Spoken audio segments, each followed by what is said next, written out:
there's a disintegration going on that we really have to address. Our values have been lessened to a great degree. April 21st, 2016. Prince had only hours left to live. But in the shadowy, locked-down rooms of Paisley Park, the Purple One dropped a bombshell that still sends chills down spines. I know who really killed Michael, and they're coming for me next. Hard to believe, right? The same man rumored to have tried running Michael Jackson over with his car back in the day, the ultimate rival, ended up being the one who grieved the hardest when the king of pop died. Prince locked himself away for days, crying, canceling everything, haunted by Michael's fate, because deep down he saw the same shadows closing in on himself. What horrors unfolded in Michael's final 24 hours? The screams, the panic, the betrayal? And what explosive name did Prince whisper before they silenced him forever? 24 hours of pure nightmare for Michael Jackson. And Prince's last confession that could change everything. You won't believe what comes next. Let's go back to the electric buzz of Hollywood in January 1985. The American Music Awards had just wrapped, and every major star on the planet was piling into A&M Studios on La Brea Avenue for one night only, the recording of We Are the World. Quincy Jones had locked the doors, no press, no egos allowed. Michael Jackson stood at the center like a king, conducting legends. Stevie Wonder, Lionel Richie, Tina Turner, all singing for famine relief in Africa. But one purple chair stayed empty. Prince had been personally invited. He was in Los Angeles that very night, yet he never showed. Hours before the session, his team called with a cryptic excuse. The rumor mill exploded instantly. Prince was jealous. Prince thought Michael was trying to outshine him. One wild story even claimed Prince once tried to run Michael and LaToya over with his limo outside a club. Tires screeching on Sunset Boulevard, headlights blazing, pure 80s drama. Whether it was true or just fuel from rival managers, the message was clear. These two black superstars, both barely 30, both rewriting music history, were locked in a silent war. Fast forward 2 years to 1987. Michael wanted the ultimate duet on his album Bad. He invited Prince to his Encino mansion. They met in the studio. Michael played the track. The opening line, "Your butt is mine." Prince reportedly laughed, shook his head, and walked out. No collaboration, no joint world tour, just more fuel on the fire that the tabloids loved to call the purple versus the gloved one. For the next 2 decades, they circled each other like two lions on the same savanna, never fighting in public, but never truly friends either. Award shows. MTV. Grammy nights. One would break a record, the other would answer with something even bigger. The industry loved the tension. The fans ate it up. Then came June 25th, 2009. It was a warm Thursday afternoon in Los Angeles. At 100 North Carrollwood Drive in Holmby Hills, the rented French chateau Michael had turned into his final home, paramedics rushed through the gates. Michael Jackson, 50 years old, king of pop, was pronounced dead at 2:26 p.m. Cardiac arrest. The world stopped. 700 miles north, in the quiet suburbs of Chanhassen, Minnesota, Prince was deep inside his 55,000-square-foot Purple Kingdom, Paisley Park, the massive complex with its dove-filled atrium, sound stages, and endless hallways glowing under violet lights. He was in the middle of rehearsal with his band, sweating through a new arrangement when the news hit. According to Tavis Smiley, who was close to Prince for years, everything changed in an instant. Prince froze.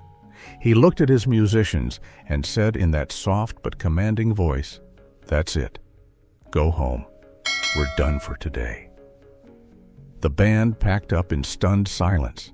Prince walked straight to his private quarters on the second floor, closed the heavy doors, and didn't come out for 4 straight days.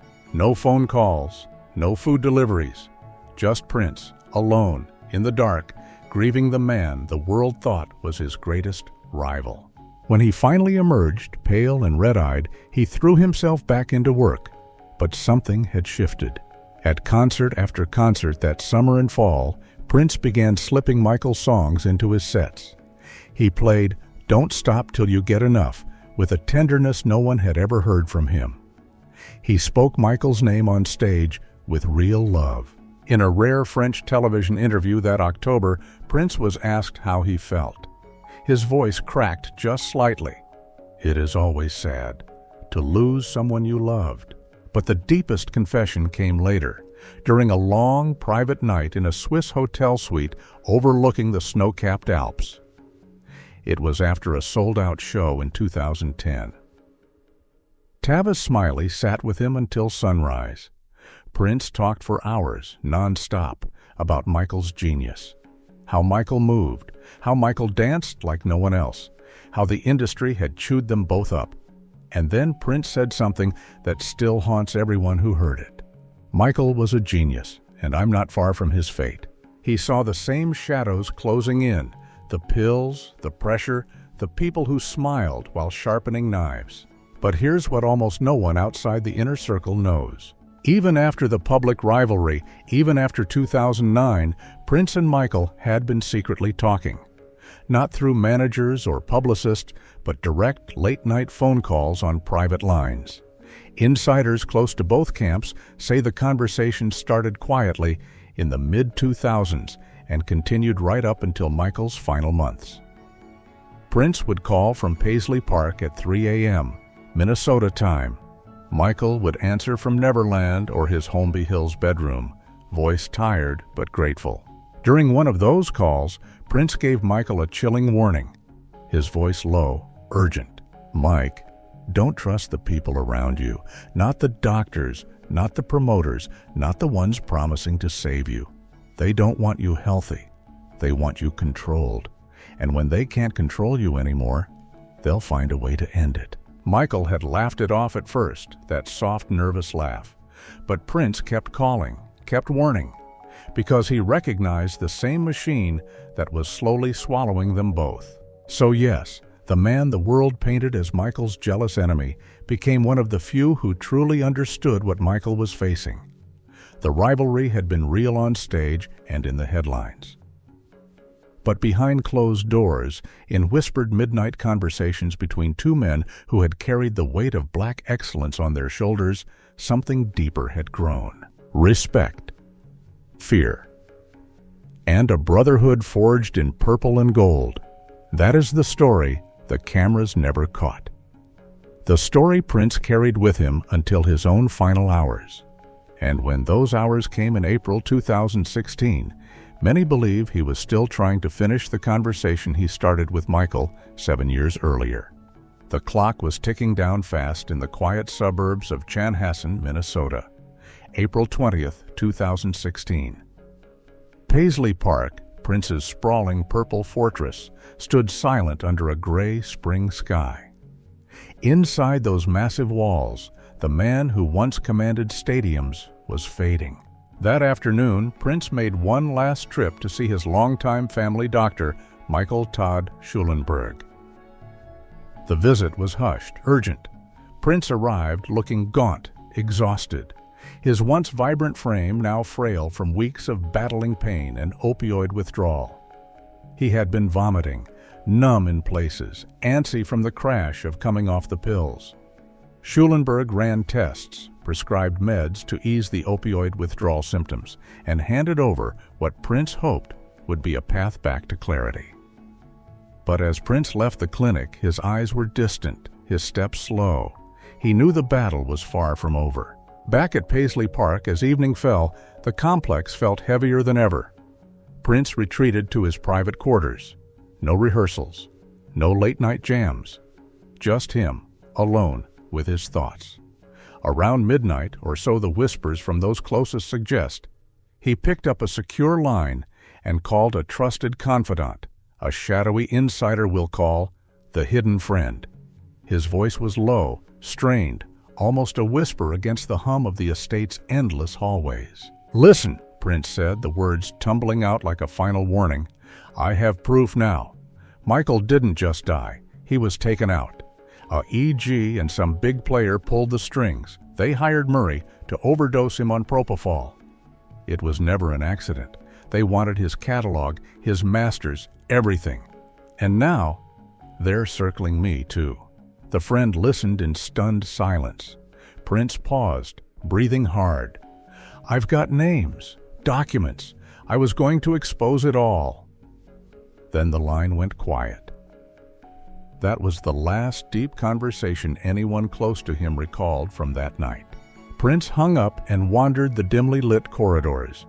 He had performed his final piano and a microphone show just days earlier, but now the energy was gone. He was alone, no staff hovering, no security detail. An acquaintance had dropped him off around 8 p.m., and the massive estate swallowed him whole. He paced, perhaps replayed old tracks in his mind, the ghosts of rivalries and brotherhoods echoing off the walls. Then came the dawn of April 21st. At 9:30 a.m., the gates opened for 3 men who had been summoned in desperation. Kirk Johnson, Prince's longtime drummer, friend, and right-hand man, arrived with Marin Becure, Prince's personal assistant, and Andrew Kornfeld, the son of a California addiction specialist. They had come to discuss a real intervention plan, a way to pull Prince out of the opioid spiral before it was too late. They moved through the familiar halls, calling out his name. No answer. The air felt wrong, too still. They reached the elevator, the private one Prince used to glide between floors like a phantom. The doors slid open. There he was. Prince lay crumpled on the floor, unresponsive, his small frame curled as if in mid-thought. Panic exploded. Kirk and the others rushed forward, shaking him, checking for breath. Nothing. Andrew Kornfeld grabbed his phone and dialed 911 at exactly 9:43 a.m. Sirens wailed toward Paisley Park as the world outside still slept. But in those frantic seconds before help arrived, before the paramedics stormed in, something chilling happened. As Kirk knelt beside his friend, Prince's eyes flickered open for one last moment. His lips moved, barely audible over the chaos. A whisper, raw and desperate. They killed Michael with propofol, and now they've slipped me fake fentanyl. The names, Randy Phillips from AEG, and that lawyer pulling strings behind him. They want it all, our catalogs, our legacies, everything we built. Don't let them win. Kirk froze. Was it delirium from the overdose? A final lucid cry?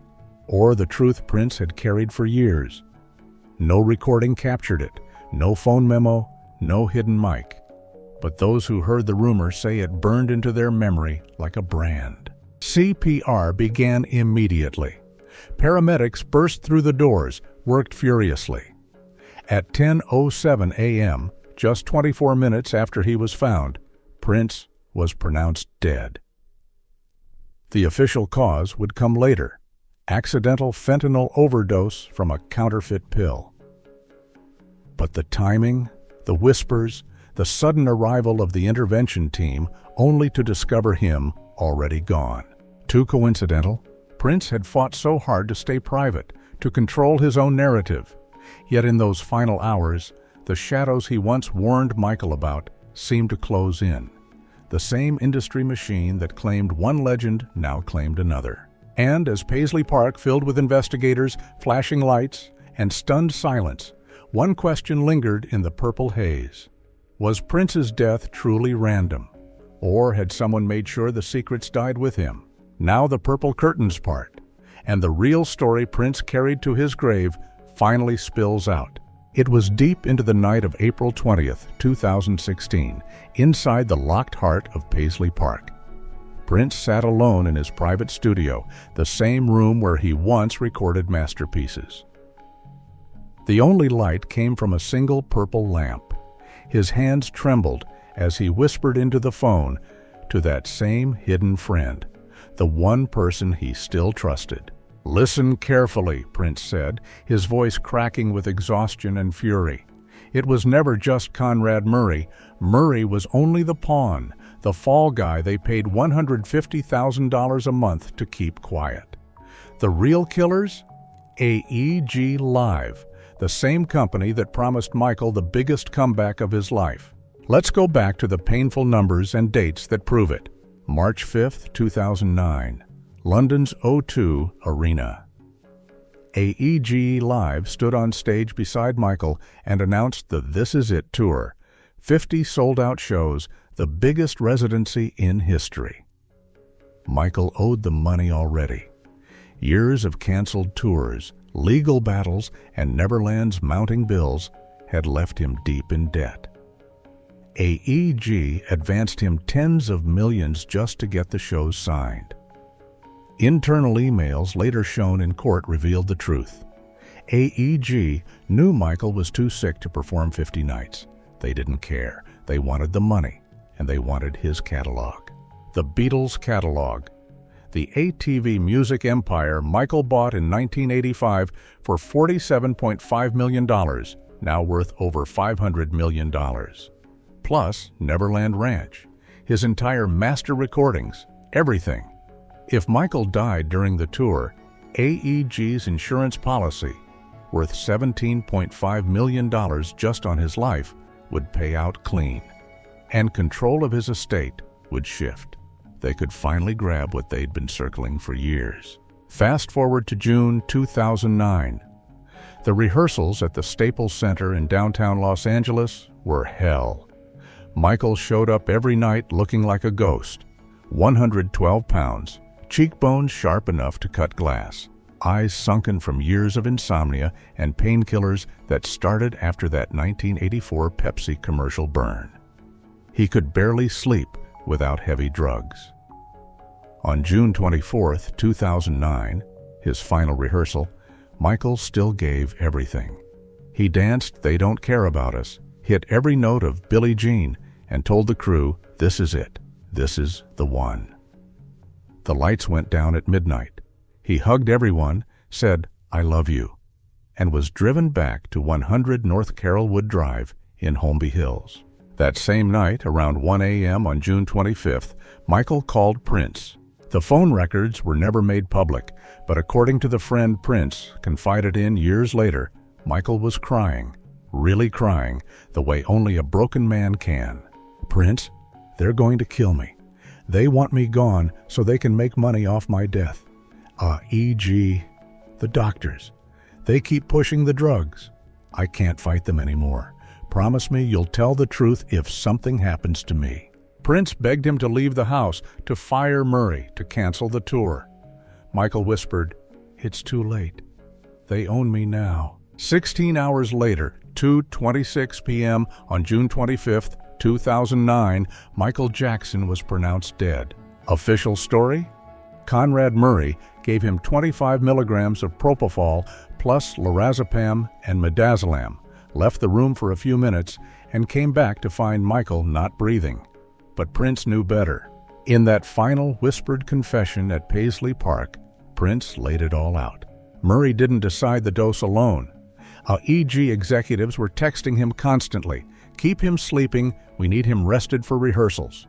They increased the propofol night after night until his body couldn't take it. They wanted him to sleep forever, so the insurance money would flow and the catalog would fall into their hands. Randy Phillips, the CEO who signed the deal, and the lawyers behind him, they planned it. Michael owed them over $400 million in tour guarantees and advances. Dead Michael was worth more than alive Michael. Own kids will be left with nothing.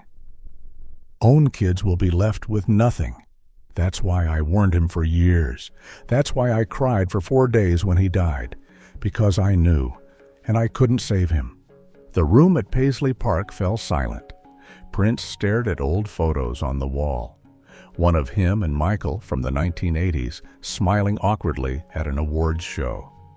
Two kings who once fought for the throne, now united in the same nightmare. Prince leaned closer to the phone and delivered the final blow. "I have the proof, old voicemails, emails Murray sent, EEG documents that show they knew the propofol doses were lethal. I was going to release everything. But now, they're coming for me too. The same pills they used on Michael. They're feeding me counterfeit fentanyl. I can feel it. He hung up. Less than 12 hours later, Prince was gone. That is the revelation he carried until the very end. Not a random overdose, not bad luck, but cold, calculated murder for money. AEG Live had bet hundreds of millions on Michael's return. When his body started failing, they didn't cancel the tour. They doubled down on the drugs until the king of pop stopped breathing at 50 years old, leaving behind 3 terrified children and a catalog worth billions. Prince saw the machine. He warned Michael. And when the machine turned on him in April 2016, he tried one last time to speak the truth before the purple lights went out forever. Now you know why Prince locked himself away crying in 2009, why he covered Michael's songs with tears in his eyes, and why in his final hours he named the real killers. AEG Live, the executives who smiled while signing the checks, the doctors who pushed the needle. They didn't just kill Michael Jackson, they silenced the only man brave enough to expose them. Part 4, 24 Hours of Pure Nightmare, Michael Jackson's Final Day. Fade in. The camera glides through the massive, echoing emptiness of the Staples Center in downtown Los Angeles. It's the night of June 24th, 2009. Just past 8 p.m. The arena lights are low, purple and white beams slicing through the haze. Like knives. The stage floor still vibrates from hours of pounding bass. And there he is. Michael Jackson, 50 years old, 112 pounds of skin and bones, wrapped in a black fedora and military jacket. The king of pop rehearsing for the comeback that was supposed to save everything. Close up on his face, sweat glistens on his forehead.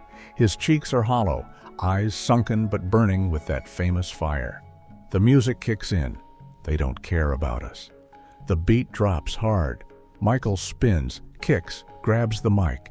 His voice, still pure crystal, rips through the empty seats. He directs the dancers with sharp hand gestures, smiling that shy, childlike smile between takes. Again, from the top, the crew cheers. For 3 hours he gives everything, even though his body is screaming. This is the last time the world will ever see Michael Jackson alive on camera. The final public performance. The final time those feet hit the stage like lightning. Cut to black SUV rolling through the gated streets of Holmby Hills at 12:30 a.m. on June 25th. The mansion at 100 North Carrollwood Drive looms ahead, French chateau style, $100,000 a month rental, surrounded by tall hedges and security cameras. Michael steps out slowly, helped by his driver. He looks exhausted, shoulders slumped, but still waves to the night staff. Good night, everyone. Big day tomorrow. Wow. Inside the master bedroom on the second floor, dimly lit by a single lamp, medical equipment quietly humming. IV stand in the corner. Oxygen tank. The king-size bed with silk sheets. Michael changes into pajamas, lies down, but his eyes stay wide open. Insomnia has owned him for years. The pressure of 50 London shows, the debt to AEG Live hanging over him like a guillotine, hundreds of millions owed, the catalog, Neverland, the Beatles masters, all of it, close up on his face in the dark. Whispered voice, I need to sleep. The tour starts soon. I have to be ready. Dr. Conrad Murray sits beside the bed in a chair. Michael begs, voice cracking. Around 1:30 a.m., Murray gives him 10 milligrams of oral Valium. Then more, lorazepam, midazolam, injected slowly through the IV. Hours crawl by. 3 a.m., 4 a.m., 5 a.m. Michael still tossing, whispering, Milk, just a little milk, doctor. Please, I can't do this without sleep. The camera lingers on the clock. Sun rises over Los Angeles. 10:40 a.m. The room is quiet except for Michael's desperate breathing. Murray finally relents. Close up on the syringe, thick, milky white propofol mixed with lidocaine. Murray pushes 25 milligrams slowly into the IV line over 3 to 5 minutes. Michael's eyelids flutter. "Thank you." His body relaxes. Chest rises and falls in deep, even rhythm. He's finally asleep. Murray stands up. The camera follows him as he leaves the bedside. He walks to the bathroom. Then his phone lights up, calls to his clinic, to a girlfriend. Business as usual. Minutes tick by. The room falls deathly silent. Close up on Michael's face now. Peaceful at first. Then, something changes. His breathing slows. Shallower. The propofol is hitting harder than anyone admits. His mouth parts slightly, eyes still closed. Cut to Murray returning around 11:56 a.m., according to his own account. The camera pushes in tight, extreme close-up on Murray's face as he freezes. Michael is not moving, not breathing normally. Murray checks the pulse. Weak, then nothing. He starts CPR, mouth to mouth, chest compressions on the bed. But the panic in his eyes tells the real story. He doesn't call 911 immediately. He calls staff. He hides vials. He buys time. 12:21 p.m. security guard. Alberto Alvarez finally dials 911. Real audio plays under the voiceover. 1. Raw, frantic. "Operator, what is the address of your emergency?" Alvarez: "I need an ambulance as soon as possible." Operator: "Okay, what's the problem?" Alvarez said, "He's not conscious, sir. He's not breathing. The doctor is here performing CPR." Sirens wail in the distance. Paramedics burst through the mansion doors at 12:26 p.m. They find Michael on the bedroom floor now, shirt off, pale skin almost translucent, eyes half open in that vacant, glassy stare. They work furiously, defibrillator shocks, intubation, drugs.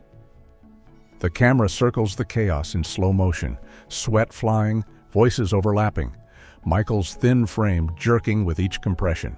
They load him into the ambulance, lights flashing down Carrollwood Drive, rush to Ronald Reagan UCLA Medical Center. Inside the ER, doctors take over.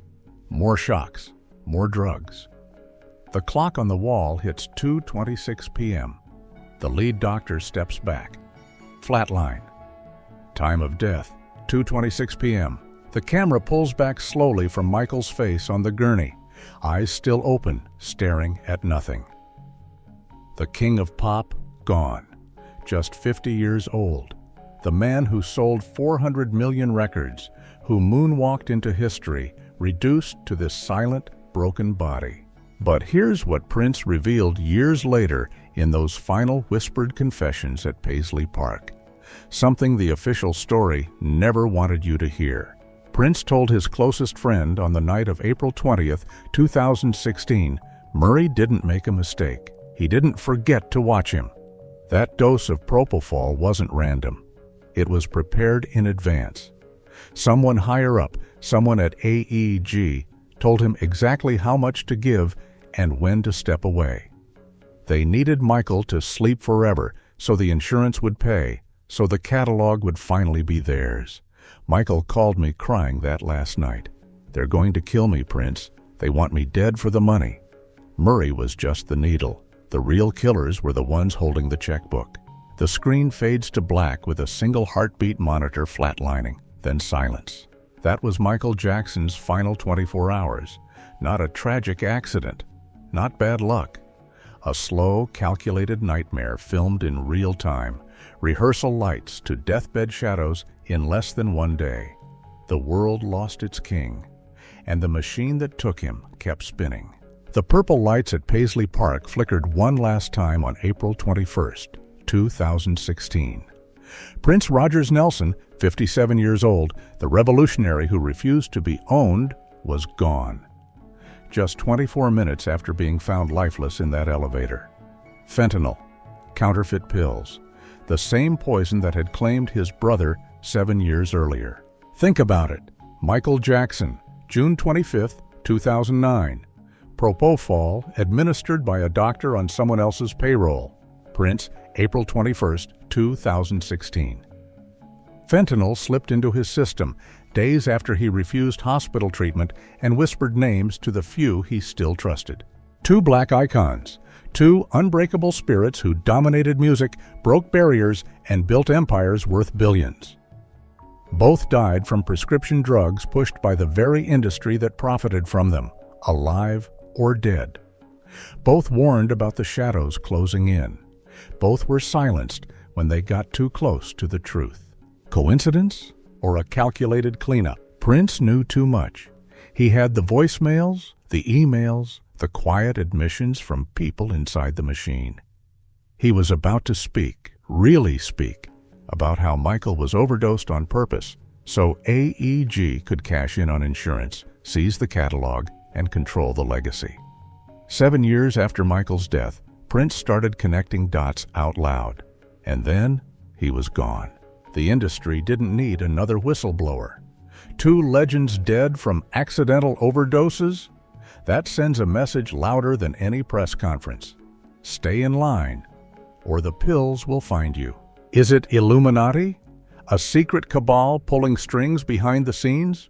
Or just cold corporate greed? The same greed that turned Michael's pain into profit and Prince's warnings into silence. We may never get the full truth, but the pattern is undeniable. Two kings, two overdoses, two estates worth billions now in the hands of the same system that failed them. So I ask you, right now, what do you believe? Who really stood behind Conrad Murray? Who made sure Prince got those final pills? Was it Randy Phillips and AEG executives, the lawyers who handled the deals, or someone even higher, someone we'll never name? Drop your theory in the comments below. Write the name you think pulled the trigger, the one person or company that deserves justice. Be bold, be loud, because silence is what killed them. If this video shook you, hit that like button to spread the truth. Subscribe and turn on notifications. Part 2 drops soon. The hidden recordings Prince left behind. Where is the evidence now? They tried to bury the story with two graves, but we're not letting it stay buried. Thank you for watching. Stay awake. Stay questioning. The purple rain may have stopped, but the fight isn't over.